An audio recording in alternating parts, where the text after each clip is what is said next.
لاٹ کے مال میں بعض اوقات اندازے سے خرید و فروخت ہوتی ہے، تو اس کا کیا شرعی حکم ہے؟ تو اس کا شرعی حکم یہ ہے کہ اگر وہ لاٹ کا مال نظر آ رہا ہو اور اندازے سے آپ کو دکھائی دے رہا ہے کہ بھئی یہ مال ہے،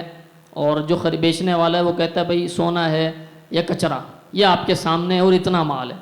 یہ آپ کو نظر آ رہا ہے، مثال کونے میں پڑا ہوا ہے، اور اس طرح سے خرید و فروخت ہو جاتی ہے تو اس میں کوئی حرج نہیں ہے۔ ہاں، اس میں بعض اوقات ایسا ہوتا ہے کہ بہت زیادہ جہالت ہوتی ہے۔ مثال کاٹن پیک پڑا ہے، کنٹینر اترا ہے جناب، کاٹن پیک کاٹن ہے، کاٹن کے اندر کیا ہے کچھ نہیں پتا، جو بیچنے والا کہتا ہے بھئی یہ کاٹن کھولو گے نہیں، آپ بند کاٹن کا سودا کرو، اب اس کاٹن کے اندر ہے کیا نہیں پتا، سونا ہے کچرا ہے وہ دیکھ بھی نہیں سکتا اس کو، تو اب اس میں ہے شدید قسم کی جہالت، معاملہ پتہ ہی نہیں ہے کہ آگے کیا ہوگا۔ اب مثال کے طور پر جو خریدنے والا ہے اس کا ذہن یہ ہے کہ جناب اس میں کوئی اچھی چیز نکلے گی، اس نے سودا کر لیا، جب بعد میں جا کے کھول کے دیکھے گا تو سارا کچرا بھرا ہوا اس میں، اب کیا ہوگا؟ جھگڑا ہوگا۔ تو شریعت ہر اس معاملے سے روکتی ہے کہ جو جھگڑے کا سبب بنے، تو اسی لیے کم از کم آپ کے سامنے وہ چیز ہونی چاہیے، آپ کو ایک آئیڈیا ہونا چاہیے کہ میں یہ چیز خرید رہا ہوں، تو آپ اندازے سے اس کو خرید سکتے ہیں۔ اس میں ایک مثال کے طور پر جیسے گارمنٹس میں بھی ہوتا ہے، اب مثال ہے بھئی 4-5 کارٹن رکھے ہیں، بوروں میں مال رکھا ہے، اب آپ نے سودا کر لیا ہے، یہ کہلاتا ہے لم سم کا سودا، بھئی لم سم لگاؤ کتنے لوگ ہیں،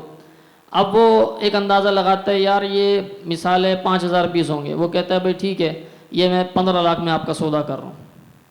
تو اب اگر لم سم کا سودا ہوا ہے، وہ کہتا ہے میں اس مال کا سودا کر رہا ہوں جو میرے سامنے ہے، اشارے سے کیا ہے اس نے کہ بھئی یہ جو مال ہے اس کا میں سودا کر رہا ہوں 15 لاکھ کا، اب اس کے ذہن میں تھا کہ 5000 پیس ہوں گے، اب اس نے جا کر گینے تو وہ 4000 پیس نکلے، تو کیا وہ یہ کہہ سکتا ہے بیچنے والے کو جناب یہ جو ہے نا پیس میرے اندازے سے کم نکلے اس لیے مجھے کچھ پیسے واپسی دو؟ نہیں کہہ سکتا، کیونکہ اس نے سودا کس حساب سے کیا ہے؟ لم سم کے حساب سے، اس کے سامنے ساری چیزیں موجود تھیں۔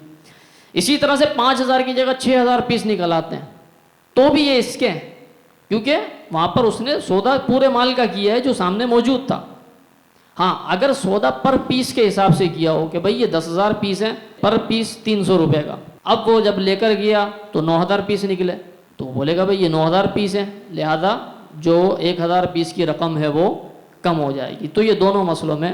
فرق کو ملحوظ رکھا جائے۔ اللہ تبارک و تعالی ہمیں ان مسائل کو سمجھنے کی توفیق عطا فرمائے۔